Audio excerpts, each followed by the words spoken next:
Begona ayollarga salom berish masalasida fiqhda qanday gaplar bor?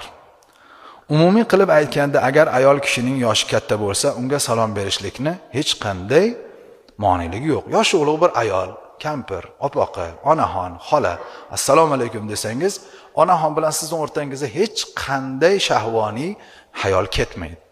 Lekin yosh, o'zingiz qator yoki sizdan kichik, yoki shu holatdaki o'rtada hayol buziladigan darajada bo'lsa, erkak kishi ayolga salom bermasin debdi.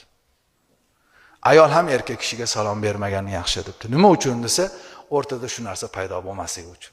Qarang, rashq va mana shu o'rinda musulmon kishi begona ayol bilan ko'rishlikda keyinchalik harom ishga kirib ketadigan narsa sabab bo'lmasligi uchun hatto bu o'rinda salom berish mumkin emas deyapti. Salom berish sunnat. Lekin o'shaning hayolini buzib qo'ymaslik uchun salom berishlikdan ehtiyot qilgan. Va yana shu narsani o'rgatinglar ahlilarga. Eshigimizni taqillatib begona bir erkak salom berib kirsa, ovozini biroz dag'allashtirsin degan. Nima uchun desa, tashqi kelgan inson ichkaridagi mayin ovoziga nisbatan hayoli buzilmasin. Bu gaplarni ba'zilar eshitib, shu ham gapmi deyish mumkin. Katta gap bu. Bu men o'ylab topmaganman bu gap. Biz hayotda ko'rganmiz, ustozlarimiz uylariga borganda, ichkaridagi ayollar salom berganda, mana shundoq qilib etagini yopib, alaykum assalom degan, xuddi ayol ovozi erkakka o'xshagan. Nima uchun desa, tashqi odamni ichkaridagi ayolning ovozidan shahvati qo'zimasin degan.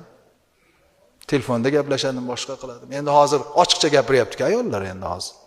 O'zini chiqib olib, muslima qilib ko'rsatib, hamma narsani aytib beryapti hozir. Qo'polon bo'lsa, yotoqda ham gapirib beryapti bu ayollar. Behayolar. Lekin asli islom bu bilan bir insonning huquqini poymol qilmayapti, bir insonni obro'sini tushirmayapti, balki ayollarni qadrlayapti. Ayol, seni qadring bor, qiymating bor, obro'ying bor, hurmating bor. Sen hurmatingni bilgin. Begona erkakka bunaqa muloyim gapirmagin deyapti.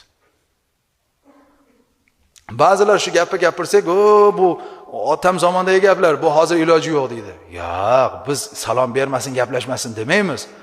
Lekin haligi ayol eriga erkalanadigan qilib begona erkak bilan gaplashmasin deymiz.